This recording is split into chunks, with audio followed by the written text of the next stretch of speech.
한번 같이 따라서 해봅시다. 영은 먹이고 육은 굶겨라. 영은 먹이고 육은 굶겨라. 빌리 그레이엄 목사님이 쓴 성령이라는 책에 이런 이야기가 있습니다. 한 에스키모인이 매주 토요일 오후가 되면 시내로 내려왔습니다. 그는 늘 2마리의 개를 데리고 다녔습니다. 한 마리는 하얀 개였고 한 마리는 검은 개였습니다. 근데 이 에스키모인은 자기가 명령만 내리면 이 2마리의 개가 언제든지 싸울 수 있도록 그렇게 훈련을 시켰습니다. 그래서 매주 토요일이 되면 사람들이 그 시내 광장에 모여서 이 2마리 개가 싸우는 것을 구경했습니다.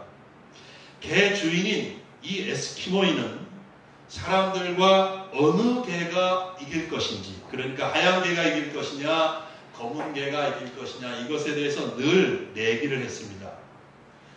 검은 개가 이길 때가 있었고요, 하얀 개가 이길 때도 있었습니다. 그런데 이 개 주인은 항상 내기에 이겨서 돈을 땄습니다. 그래서 사람들이 참으로 이상하기도 하고 신기해서 개 주인에게 물었습니다. 당신은 어떻게 그렇게 매번 내기에서 이길 수 있습니까? 이번에 어떤 개가 이길지 당신은 어떻게 그렇게 매일 정확하게 맞출 수가 있습니까?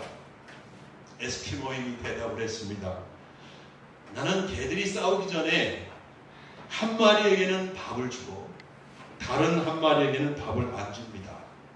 밥을 먹은 개가 항상 이기는 것입니다. 밥을 먹은 개가 더 강하기 때문입니다. 이 이야기는 오늘 우리가 같이 읽은 본문 말씀을 이해하는 데 아주 적절한 도움을 줍니다. 본문에 의하면 예수님을 믿는 사람 안에는 2가지의 본성이 있습니다. 성령의 소욕을 따르려는 본성과 육체의 소욕을 따르려는 본성 그것들입니다. 오늘 본문을 보면 먼저 이 2 본성이 우리 안에서 항상 주도권을 잡기 위해서 싸우고 있다는 사실을 알 수 있습니다. 여러분 17절 말씀을 같이 읽어보겠습니다. 시작.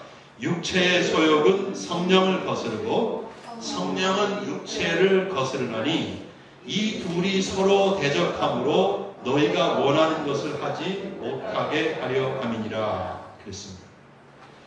성령의 소욕은 우리의 삶에서 사랑과 희락과 화평과 오래 참음, 자비, 양선, 충성, 온유, 절제 이런 열매들을 맺게 합니다. 반대로 우리 속에 있는 또 다른 육체의 소욕은 우리의 삶이 음행과 더러운 것과 호색과 우상숭배와 주술과 원수 맺는 것과 분쟁과 시기와 분냄과 당짓는 것과 분열함과 이단과 투기와 술 취함과 방탕함 같은 일에 빠지도록 만듭니다. 근데 사실 이런 싸움은 우리가 예수님을 믿고 난 후에 벌어지는 일입니다. 예수님을 믿기 전에는 우리 안에 이런 싸움이 없었습니다, 여러분. 그때는 육체의 소욕이 우리 마음속에 왕이었습니다. 오직 육체의 소욕만이 우리 속에 있었습니다. 그리고 우리의 그 육체의 소욕은 마귀의 지배 아래 있었습니다. 그래서 19절부터 21절에 기록된 육체의 소욕을 따라 행하면서도 우리는 아무런 갈등이 없었습니다. 어떤 괴로움도 느끼지 않았습니다. 그냥 그런 것들이 우리의 안에서, 우리의 삶에서 자연스럽게 일어나는 일들이었습니다. 예를 들면 제가 어렸을 때에 어머니를 따라서 무당집에 가서 불상 앞에 절을 하고 그래도 아무렇지 않았습니다. 제 마음에 어떤 불편함이나 갈등이 없었습니다. 여러분들도 마찬가지일 거예요. 화낼 일이 있으면 화내는 것이고 다른 사람과 원수질 일이 있으면 원수가 되는 것입니다. 그냥 기분이 상하는 정도지 그것 때문에 괴로워지고 잠을 못 자고 불면증에 시달리고 이런 일들은 없습니다. 사람들은 술을 마시고 술 취하는 일에 대해서 양심의 가책을 느끼지 않습니다. 그때는 육체의 소욕이 유일한 본성이었기 때문입니다. 육체의 소욕과 싸우려고 하는 어떤 다른 본성이 우리 안에 있지를 않았었습니다. 그래서 이런 일들을 행하고 마음속에 이런 일들이 일어나도 전혀 불편하지 않았습니다. 그냥 기분만 잠깐 상하는 거지 그것 때문에 내가 괴로움을 겪고 그러지는 않았다는 거죠. 그러나 예수님을 영접하고 나면 달라집니다. 우리 속에 육체의 소욕을 대항할 만한 다른 본성이 생긴다는 거죠. 즉 성령님이 예수를 믿는 사람들 마음속에 들어오셔서 그래서 그 속에 우리 속에 거룩한 본성이 생깁니다. 그것이 바로 성령의 소욕인 것입니다. 그래서 옛날에는 몰랐던 것들이 알아지게 되고 옛날에 생각하지 못했던 것들이 그런 것들을 생각하게 됩니다. 예배가 드려지고 싶어져요. 하나님께 예배를 드리고 싶어져요. 그렇게 즐겨 부르고 좋아했던 세상의 유행가가 더 이상 그렇게 매력이 없어집니다. 그리고 찬송을 부르는 게 훨씬 좋아집니다.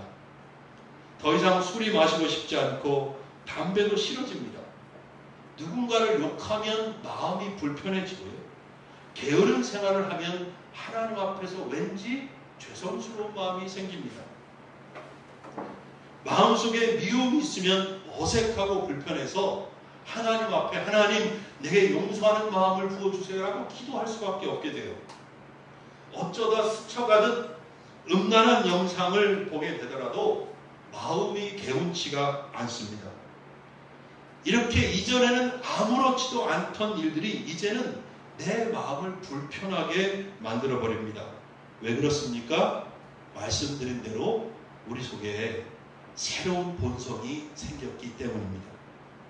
거룩한 본성이 생겼기 때문입니다. 영적인 생명이 우리 안에 들어와 버렸기 때문입니다. 그 새로운 본성이 육체의 소욕을 거스르고 있기 때문입니다. 그래서 이때부터 예수를 믿는 사람들 마음속에는 두 본성이 싸우기를 시작하는 것입니다. 17절 말씀대로 육체의 소욕과 성령의 소욕이 싸우기 시작하는 것입니다. 둘은 주도권 다툼을 합니다. 육체의 소욕은 성령의 소욕을 꺾어버리려고 하고 성령의 소욕은 육체의 소욕을 꺾어버리려고 합니다. 그런데 대부분의 성도들의 삶을 보면 이 둘의 싸움이 엎치락 뒤치락 그러고 있다는 거죠. 에스키모인의 두 마리 개가 싸울 때 어떤 때는 하얀 개가 이기고 어떤 때는 검은 개가 이겼듯이 우리 속에 일어나는 이 싸움도 어떤 때는 성령의 소욕이 이기고 또 다른 때는 육체의 소욕이 이기는 이런 일들이 일어나고 있다는 것이죠. 그런데 오늘 성경 말씀을 보면 우리는 이 엎치락 뒤치락 하는 이 두 본성의 싸움을 수수방관하고 있어서는 안 된다는 것입니다. 어제는 성령의 소욕이 이겼는데 오늘은 육체의 소욕이 이겼네. 이러면서 강 건너 불구경하듯이 하고 있으면 안 된다는 것입니다. 어제는 기뻤었는데 오늘은 짜증이 나서 죽을 뻔했네. 어제는 마음이 평안했는데 오늘은 왜 이렇게 불안하지? 이런 것들에 대해서 우리가 이제는 그럴 수도 있지 하면서 그냥 넘어가지 말자는 것입니다. 이래도 괜찮고 저래도 괜찮은 그런 식이 되어서는 안 된다는 말씀을 드리고 있는 것입니다. 16절을 읽어보겠습니다. 같이 읽겠습니다. 시작. 내가 이르노니 너희는 성령을 따라 행하라. 그리하면 육체의 욕심을 이루지 아니하리라. 24절도 읽어보겠습니다. 24절이요. 시작. 그리스도 예수의 사람들은 육체와 함께 그 정욕과 탐심을 십자가에 못 박았느니라. 이 두 구절에 하나님의 뜻이 분명하게 나타나 있습니다. 그것은 무엇입니까? 우리가 육체의 욕심을 따라서는 안 된다는 것이죠. 성령을 따라 행함으로써 육체의 욕심을 꺾어버리라는 것입니다. 하나님은 우리가 육적인 지배를 받는 것이 아니라 성령으로 하나님의 뜻을 따라 살기를 원하고 계신다는 것입니다. 따라서 이제는 예수님을 믿기 이전처럼 우리의 마음속을 육체의 욕심이, 육체의 소욕이 휘젓도록 내버려 두어서는 안 된다 하는 것입니다. 음란한 영상을 보는 데에 빠져들지 말아야 합니다.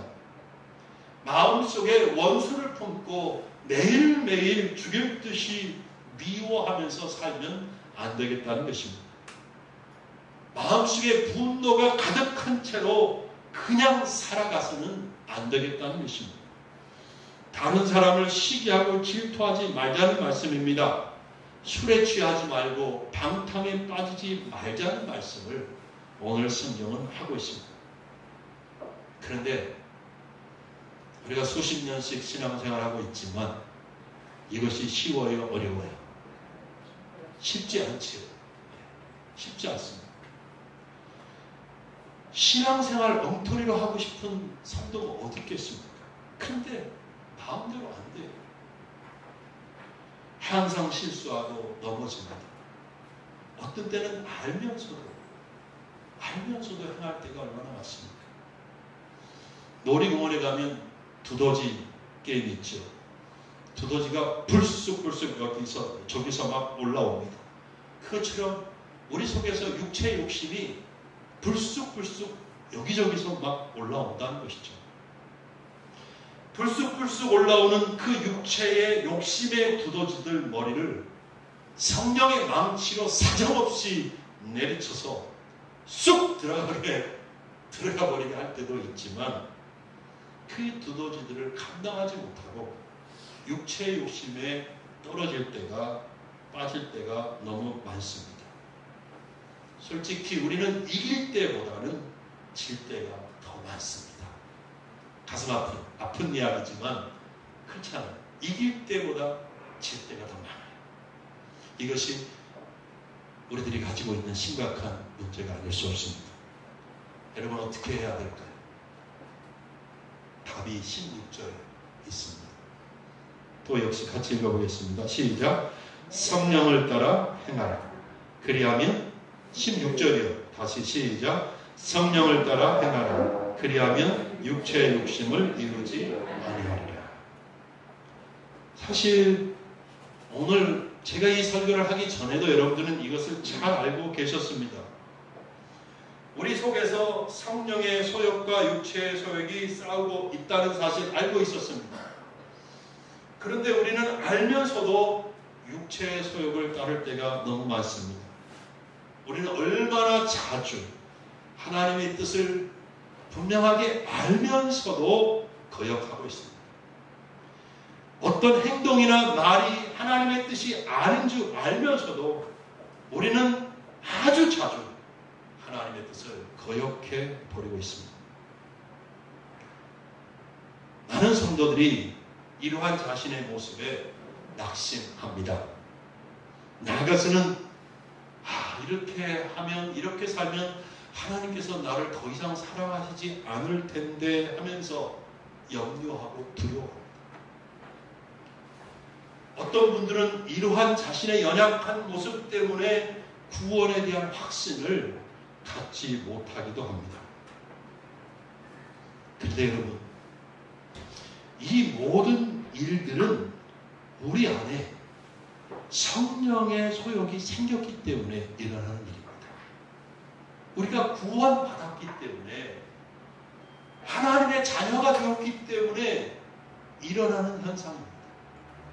말씀드린 것처럼 예수 믿기 전에는 그런 것들 때문에 힘들거나 괴롭거나 갈등하지 않았습니다. 예수 믿고 났기 때문에, 예수 믿었기 때문에 거룩한 본성, 새로운 본성이 싸워서 이런 갈등이 생기는 것입니다.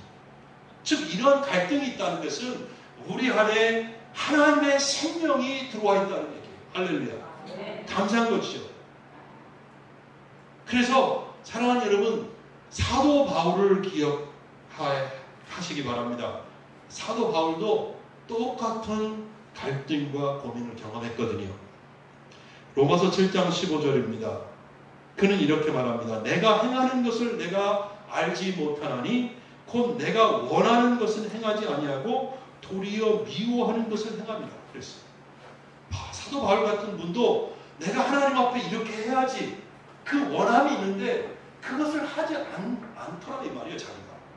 그리고 나는 이것을 하지 말아야지, 이건 내가 미워하는 일이야. 그런데 자기도 모르게 그것을 하고 있더라는 거죠. 계속해서 로마서 7장 19절 20절입니다. 내가 원하는 바 선을 행하지 아니하고 도리어 원하지 아니하는 바 악을 행하는도다. 만일 내가 원하지 아니하는 그것을 하면 이를 행하는 자는 내가 아니요 내 속에 거하는 죄니라. 그러니까 여러분 속에 있는 갈등은, 그래서 여러분이 괴로워하게 하고 걱정하게 하고 또 두려워하게 하게 만드는 이런 육체에 속한 일을 하게 만드는 그 장본인은 여러분 자신이 아니라 여러분 속에 있는 죄라는 것입니다. 그 죄가 그렇게 한다는 거죠. 그래서 바울이 한 가지 사실을 깨닫고 고백합니다. 그러므로 내가 한 법을 깨달았노니 곧 선을 행하기 원하는 나에게 악이 함께 있는 것이로다. 내 속사람으로는 하나님의 법을 즐거워하되 내 지체 속에서 한 다른 법이 내 마음의 법과 싸워 내 지체 속에 있는 죄의 법으로 나를 사로잡아 가는 것을 보는도다.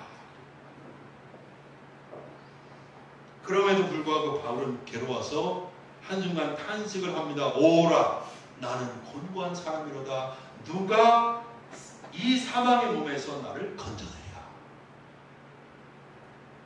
근데 바울은 더 읽어 내려가면 이렇게 말합니다. 예수 그리스도로 말미암아 내가 하나님께 감사드립니다. 예수 그리스도로 말미암아 내가 하나님께 감사드립니다. 그렇게 고백합니다. 왜냐하면 예수 그리스도 안에 있는 자에게는 결코 정죄함이 없기 때문에. 성령의 법이, 성령의 법이 죄와 사망의 법에서 나를 해방하였다라고 선포합니다. 우리도 마찬가지죠. 그러므로 저는 여러분들이 예수 그리스도를 나의 구주로 믿는 믿음을 확실하게 가지실 수 있기를 바랍니다. 예수가 나의 구주시다. 예수님께서 십자가에서 흘리신 피가 내 모든 죄를 씻었다는 것을 믿으셨으면 좋겠어요. 또 믿으시기를 바랍니다. 그 믿음이 있으면 결코 정죄당하지 않습니다. 구원받습니다. 예수님께서 모든 죄를 다 씻어 주셨기 때문입니다. 다만 우리 속에서 이 육체의 소욕이 성령의 소욕을 자꾸 이기면 우리는 하나님 앞에서 기쁘시게 살 수가 없어요. 기뻐하면서 살 수가 없어요. 하나님께서 쓰실 수 있는 사람이 될 수가 없습니다. 성령의 열매를 맺을 수가 없습니다. 행복할 수가 없다고요. 감사하지 못하고 자꾸 불평을 하게 된단 말입니다. 예수님을 믿으면서도 마음의 평안을 가질 수가 없어요. 예수를 믿으면 기쁘고 행복하고 평안하고 그래야 되는데 그 모든 것들을 다 누릴 수가 없게 돼요. 잃어버리게 됩니다. 그러므로 우리는 성령의 소욕이 육체의 소욕을 이기게 해야 합니다. 아멘. 영이 육을 이겨야 합니다. 거룩한 본성이 타락한 본성을 밟아버려야 한단 말입니다. 어떻게 하면 그렇게 될까요? 서두에 말씀드린 이 두 마리의 개 이야기를 다시 한번 상기하시기 바랍니다. 자, 잘 기억하고 있는지 제가 퀴즈를 하나 내겠습니다. 여러분, 하얀 개가 이겼습니까? 검은 개가 이겼습니까? 예. 하얀 개가 이긴 거나 검은 개가 이긴 것이 아니라 밥을 먹은 개가 이겼어요. 하얀 개든지 검은 개든지 그날 밥을 먹은 개가 이겼습니다. 마찬가지로 우리 영이 이기느냐 육이 이기느냐, 그것은 내가 영을 먹이느냐 아니면 육을 먹이느냐에 따라서 달라진다는 것이죠. 만일 여러분이 늘 육을 먹이면 늘 육이 이길 것입니다. 그러나 언제나 영을 먹이면 영이 이길 것입니다. 성령의 소욕이 마음속에서 패권을 차지하게 될 것입니다. 그러면 영을 먹이는 건 뭐고 육을 먹이는 건 뭘까요? 먼저 육을 먹이는 것부터 생각을 해보겠습니다. 육을 먹이는 것은 어려운 개념이 아니에요. 자꾸 육신이 원하는 것을 하는 것입니다. 오늘 본문 19절부터 21절에 기록되어 있는 육체의 일들을 자꾸 마음속으로 생각하고 그것을 자꾸 행하는 것입니다. 예를 들어서 여러분이 분을 내면 육체를 먹이는 것입니다. 음란한 영상을 보면 육체를 먹이는 것입니다. 술이 자꾸 취하고 방탕해지면 육체를 먹이는 것입니다.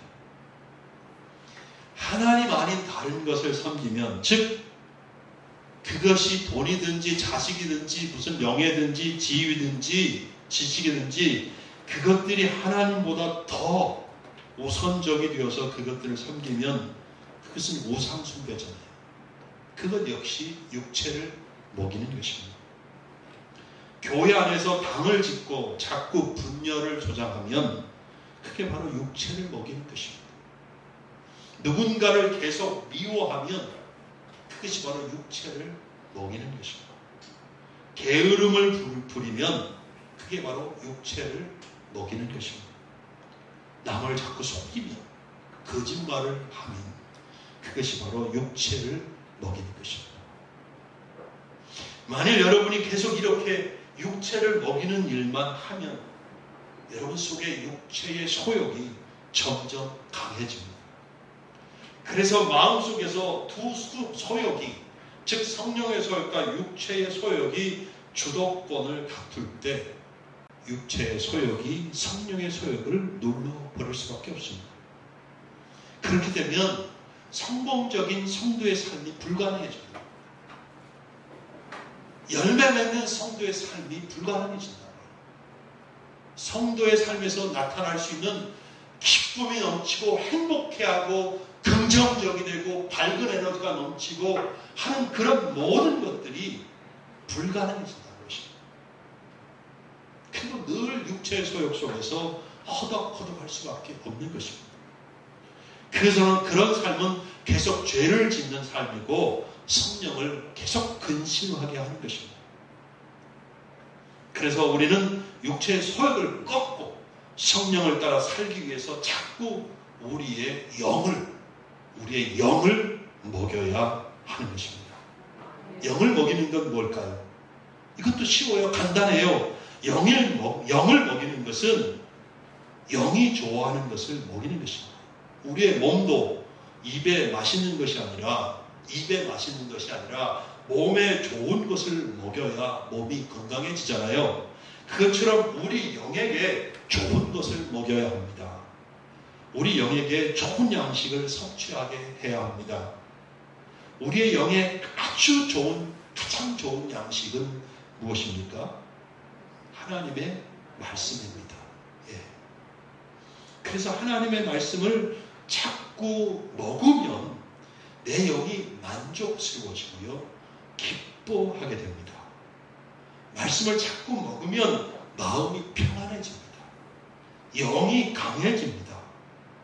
말씀을 자꾸 먹으면 내 영이 무엇이 옳은지 그른지를 알 수 있는 분별력이 생깁니다. 말씀을 자꾸 먹으면 하나님의 뜻을 알 수 있는 지혜가 생깁니다. 하나님의 뜻을 순종할 마음과 힘이 생깁니다. 할렐루야. 얼마나 좋습니까? 또한 찬송하고 기도하는 것도 영을 먹이고 영을 강하게 하는 일입니다. 말씀과 함께 기도하고 찬송하면 우리의 영은 성령으로 충만해지고 강건해집니다. 범사에 감사하고 사랑하는 마음을 갖는 것도 내 영을 먹이는 일입니다. 선한 일을 하는 것도 내 영을 먹이는 일입니다. 이렇게 영을 먹여서 영이 강해지면 육체의 소욕을 능히 밟아 이겨 승리하고 성령을 따라 행할 힘을 갖게 되는 것입니다. 그러나 말씀을 먹지 않고 영을 먹이는 찬송과 기도 같은 것들을 하지 않으면 내 영은 점점 굶주리고 기갈에 들리게 될 수밖에 없죠. 몸이 밥을 먹지 않을 때 일어나는 비슷한 증상들이 일어납니다. 밥을 먹지 않으면 여러분 어떻습니까? 여러 증상들이 나타나죠. 가장 먼저 몸에 힘이 없어집니다. 몸에 힘이 없어지면 체력이 떨어지고, 체력이 떨어지면 의욕이 없어집니다. 세상 만사가 귀찮아지고요, 영양 공급이 제대로 되지 않으면 두뇌 회전도 안 돼요. 그래서 수험생들에게 아침밥을 꼭 먹이라고 하잖아요. 결과적으로 내가 해야 할 일을 제대로 할 수가 없잖아요. 그래서 꼭 식사는 거르지 않고 해야 되는 것이잖아요. 마찬가지로 영이 먹지 않아도 비슷한 증상들이 일어나요. 먼저 영이 약해집니다. 그래서 주의 일을 할 의욕이 없습니다. 주의 일을 안 하려고 하는 사람들, 말씀이 빈곤한 거죠. 말씀에 굶주리고 있는 경우가 거의 대부분일 거예요. 영이 먹지 않으면 기쁨이 수증기처럼 증발해 버리고요, 대신 내 속에서 짜증이 밀고 올라오는 것이죠. 내 마음속에 평안은 연기처럼 사라져 버리고 불안함이라는 불청객이 찾아온다는 것입니다. 영을 먹이지 않으면 내 마음속에 감사하는 마음은 가뭄 속 잎사귀처럼 시들시들해지고, 대신 불평은 엉겅퀴처럼 무성해진다는 것입니다. 아주 작은 일에도 갈대처럼 흔들리기 쉽고요, 쉽게 상처받고 쉽게 화를 내게 됩니다. 그리고 이렇게 말씀의 기갈이 오면 극도로 부정적인 사람이 되기가 쉬워요. 이제 말씀을 맺겠습니다. 우리는 이제 여러분 영을 먹여야 합니다. 그리고 육은 굶겨야 합니다. 우리가 영을 먹이면 영이 강해지고, 육을 먹이면 육이 강해집니다. 영이든지 육이든지 아무 것이나 강해지도록 내버려 두어서는 안 됩니다. 왜냐하면 육이 강해지면 육적인 삶에서 벗어날 수 없기 때문입니다. 육이 내 마음속을 지배해버리고 내 삶을 통제해버리기 때문입니다. 그러므로 육은 굶겨야 합니다. 음란물은 영상이든지 사진이든지 글이든지 여러분 피하십시오. 영화나 TV를 볼 때도 너무 폭력적인 장면이 많이 나오고 19금 그런 성적인 장면이 많이 나오는 거 안 보는 게 좋습니다. 여러분 속에 미움과 분노를 오랫동안 품고 있지 마십시오. 미움과 분노를 오래 품고 있으면 몸도 건강을 망가뜨릴 수 있습니다. 대신 매일매일 말씀을 읽고 묵상하시기를 바랍니다. 숨 쉬는 것처럼 기도하시고요. 찬송을 많이 듣고 또 부르기를 좋아하면 많이 부르시기도 바랍니다. 하나님의 신실하심을 기억하십시오. 그래서 믿음으로 항상 어떤 일을 만나든지 감사하고 불평하지 맙시다. 하나님이 기뻐하실 선행을 많이 하시고 여러분 무엇보다도 하나님 앞에 예배드리는 자리에 항상 있기를 바랍니다.